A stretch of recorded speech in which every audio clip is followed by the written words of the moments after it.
Okay, the big news in the last few weeks has obviously been the rollout of the Healthcare.Gov website. And, no matter what your political persuasion is, whether you are a fan of the Affordable Health Care Act or Obamacare or whatever, I think both sides, everyone agrees that the rollout of the website has been pretty much a fiasco.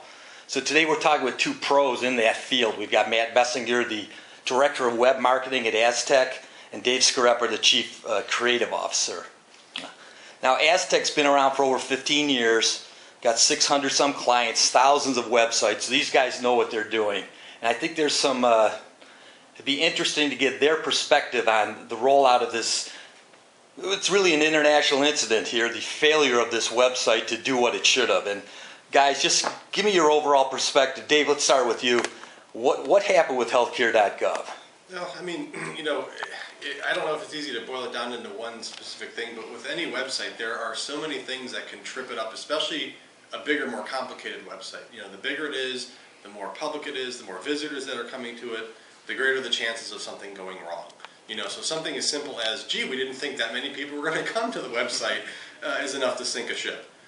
So you add any of that kind of stuff up, an error, a page not being able to load, a server not being able to handle the request, and it's just gonna build up and crash it.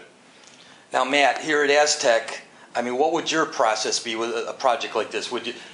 I have to think there'd be some kind of testing or soft launch or more, robust due diligence before something of this scale got launched. Exactly right.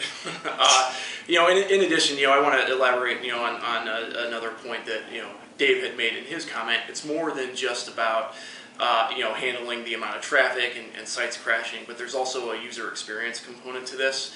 As I've been keeping up with what's been going on with Healthcare.Gov, one of the things that I've been hearing about for people who have even been able to get through the process, the lucky few, they've been having trouble just understanding the usability and the functionality of the website. So it's really kind of like a dual issue in terms of the site crashing, and then if you are, again, fortunate enough to get onto the site and complete the process, just understanding what the next step is, how many times you have to click a button to get to that next step.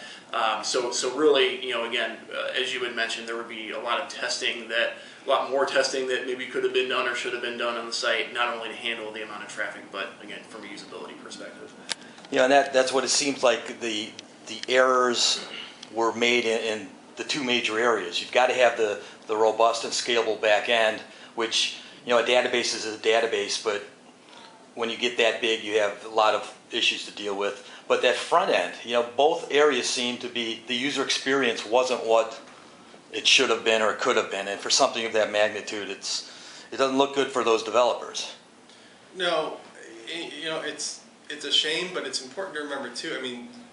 It's not like the government isn't capable of doing things right.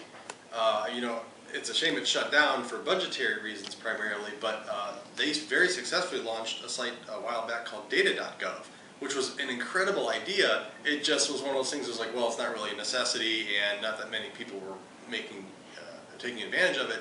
But it was a really cool idea, and it was really well executed. But it didn't, nobody comes out and pats them on the back for saying, hey, that's really cool, good job.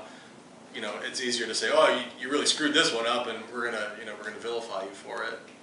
So if you got a call from the administration, said, all right, Dave and Matt, we need some help with Healthcare.Gov here. What would be a few things that you would just say in general for developers and for this site or any major site that you have to do before you have a launch of this magnitude? This is test. The adage that anything that can go wrong has to be accounted for there, because that's just there's too much pressure. They had to anticipate that opponents of Obamacare were going to be looking for anything to just trash this and just demonstrate it as a failure. That's one luxury, I guess, that we have, that we don't have an entire army of political opposition just waiting for us to screw something up or hoping that, wishing ill on us. And in a pressure situation like that, you've got to have things so buttoned up that you are bulletproof going into that site launch and have backup plan after backup plan after backup plan, and clearly they